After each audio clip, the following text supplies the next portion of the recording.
ಅಸ್ಸಾಂ ಚುನಾವಣೆ ಚರ್ಚೆ.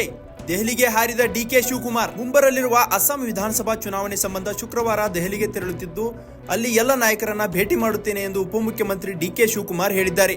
ಎಚ್.ಡಿ. ಕುಮಾರಸ್ವಾಮಿ ರಾಜ್ಯ ರಾಜಕೀಯಕ್ಕೆ ವಿಜಯೇಂದ್ರ ಶಾಕಿಂಗ್ ರಿಯಾಕ್ಷನ್. ರಾಜ್ಯ ರಾಜಕೀಯಕ್ಕೆ ಮರಳುವ ಸುಳಿವನ್ನು ನೀಡಿರುವ ಕೇಂದ್ರ ಸಚಿವ ಎಚ್.ಡಿ. ಕುಮಾರಸ್ವಾಮಿ ಅವರ ಹೇಳಿಕೆಗೆ ಪ್ರತಿಕ್ರಿಯಿಸಿರುವ ಬಿಜೆಪಿ ರಾಜ್ಯಾಧ್ಯಕ್ಷ ಬಿ.ವೈ. ವಿಜಯೇಂದ್ರ, ಕುಮಾರಸ್ವಾಮಿ ರಾಜ್ಯ ರಾಜಕಾರಣಕ್ಕೆ ಬಂದರೆ ತಪ್ಪೇನಿದೆ ಎಂದು ಹೇಳುವ ಮೂಲಕ ದಳಪತಿ ರಾಜ್ಯ ರಾಜಕಾರಣವನ್ನ ಸ್ವಾಗತಿಸಿದ್ದಾರೆ. ನಮ್ಮ ಕುತ್ತಿಗೆ ಕೊಯ್ದರೂ ಹಿಂದುತ್ವ ಬಿಡಲ್ಲ. ಮಾಜಿ ಸಚಿವ ಕೆ.ಎಸ್. ಈಶ್ವರಪ್ಪ. ನನ್ನ ಮನಸ್ಸಲ್ಲೂ ಹಿಂದುತ್ವ ಇದೆ, ಬಸನಗೌಡ ಪಾಟೀಲ್ ಯತ್ನಾಳ್ ಅವರ ಮನಸ್ಸಲ್ಲೂ ಹಿಂದುತ್ವ ಇದೆ ಎಂದು ಹೇಳಿಕೆ ನೀಡುವ ಮೂಲಕ ಹಳೆಯದನ್ನೆಲ್ಲ ಮರೆತು ಮತ್ತೆ ಬಿಜೆಪಿಗೆ ಮರಳುವ ಇಂಗಿತವನ್ನ ಮಾಜಿ ಸಚಿವ ಕೆ.ಎಸ್. ಈಶ್ವರಪ್ಪ ವ್ಯಕ್ತಪಡಿಸಿದ್ದಾರೆ.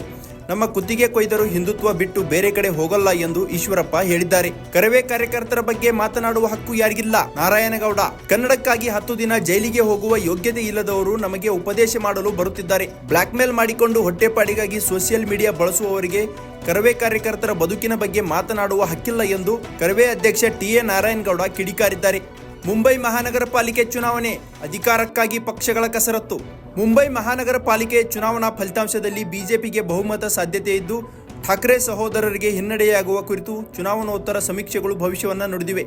ಏಷ್ಯಾದಲ್ಲೇ ಅತಿ ದೊಡ್ಡ ಮಹಾನಗರ ಪಾಲಿಕೆಯಲ್ಲಿ ಅಧಿಕಾರಕ್ಕಾಗಿ ರಾಜಕೀಯ ಪಕ್ಷಗಳ ಕಸರತ್ತು ಮುಂದುವರೆದಿದೆ. ಜಾತಿ ನಿಂದನೆ ಆರೋಪ. ಬಿಜೆಪಿ ಶಾಸಕನ ವಿರುದ್ಧ ಕೇಸ್. ಕೆರೆಯ ಮಣ್ಣು ತುಂಬುವ ವಿಚಾರದಲ್ಲಿ ಜಾತಿ ನಿಂದನೆ ಮಾಡಿದ್ದಾರೆ ಎಂಬ ಆರೋಪದಡಿ ಹರಿಹರದ ಬಿಜೆಪಿ ಶಾಸಕ ಬಿ.ಪಿ. ಹರೀಶ್ ವಿರುದ್ಧ ದಾವಣಗೆರೆಯ ಡಿಸಿಆರ್ಇ ಪೊಲೀಸ್ ಠಾಣೆಯಲ್ಲಿ ಪ್ರಕರಣ ದಾಖಲಾಗಿದೆ.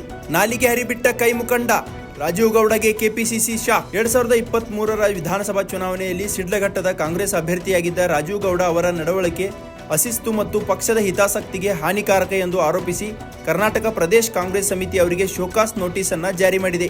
ರಾಜಕೀಯದಲ್ಲಿ ಸ್ಥಿತ್ಯಂತರ.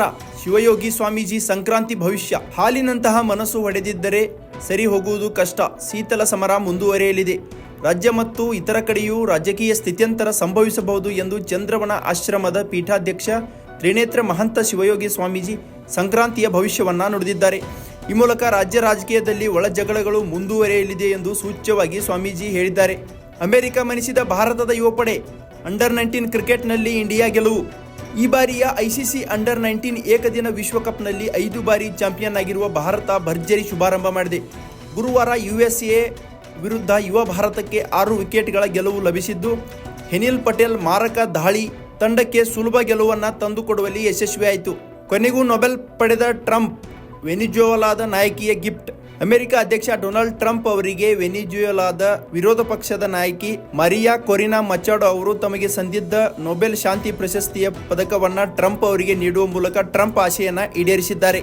ಹೆಚ್ಚಿನ ವಿಡಿಯೋಗಳಿಗೆ ಪ್ರತಿಧ್ವನಿ ಯೂಟ್ಯೂಬ್ ಚಾನೆಲ್ ಸಬ್ಸ್ಕ್ರೈಬ್ ಮಾಡಿ, ಬೆಲ್ ಐಕಾನ್ ಕ್ಲಿಕ್ ಮಾಡಿ.